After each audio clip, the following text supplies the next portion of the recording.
Hi, my name is Dr. Mithal and I'm a hepatologist at Baylor College of Medicine, Houston. I'm here today to discuss on behalf of my co-authors a paper recently published in CGH titled that Hepatocellular Carcinoma in the absence of cirrhosis in US veterans is associated with non-alcoholic fatty liver disease.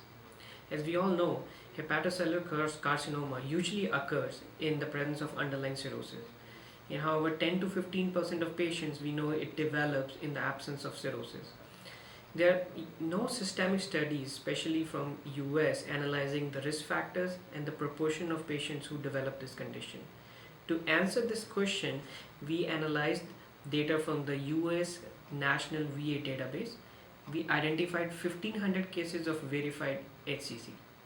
The unique part of our study was that we manually reviewed the electronic medical record of each HCC patient to identify the status of cirrhosis. So we categorized the cirrhosis status into three categories. Level 1 was where we had very high probability of no cirrhosis. This was based on absence of cirrhosis on liver biopsy specimen within last 1 year of HCC diagnosis, or explant or a resection specimen. In cases where we did not have tissue diagnosis, we relied on an APRI index which was less than 1, no imaging criteria of cirrhosis, and all lab parameters within normal parameters.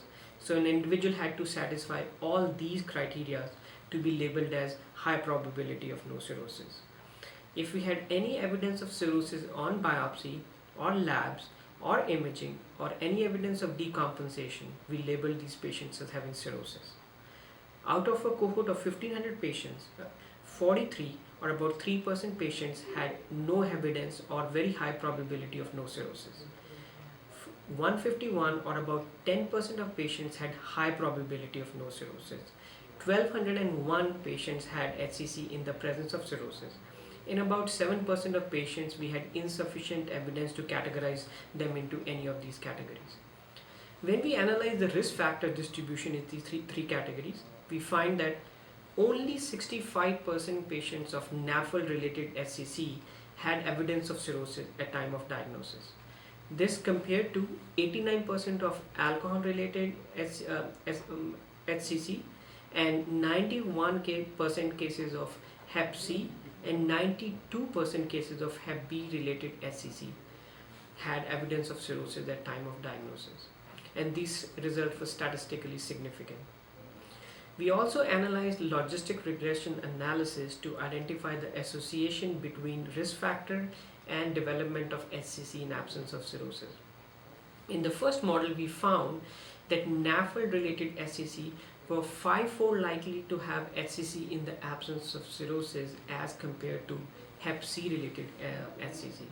Similarly, metabolic syndrome had also 5-fold risk of developing HCC in the absence of cirrhosis as compared to Hep C related HCC. In conclusion, we found that 13% patients in the national VA database developed HCC in the absence of cirrhosis. And this entity was significantly linked to NAFLD or presence of metabolic syndrome. Our study confirms findings which have been reported from Japan, Germany, and also from US. What it does not give is the absolute risk. This is a retrospective study involving HCC patients at diagnosis. But what it prompts is, we hope that it further leads to further research to identify risk factors for developing HCC in these patients. Thank you for listening.